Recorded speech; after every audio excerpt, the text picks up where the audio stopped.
हम सपने में देख रहे हैं, लेकिन हकीकत में आए हैं दोस्तों। ये देखो घर देख के आपको पता चले, और भाभी को देखो, सही सही भाभी आप मेन के भाभी हैं ना। देखो दोस्तों, सही सही मेन के भाभी है ना। ये आप लोग सोचो कि ये फेक वीडियो नहीं है, देखो हकीकत में रियल में हम ही हैं। भाभी कुछ बोला।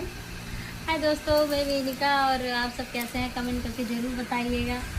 और दीदी के चैनल को ज़्यादा से ज़्यादा सपोर्ट कीजिए, सब्सक्राइब कीजिए। दोस्तों ये देखो छोटा सा हम एक गिफ्ट लाए हैं भाभी के लिए।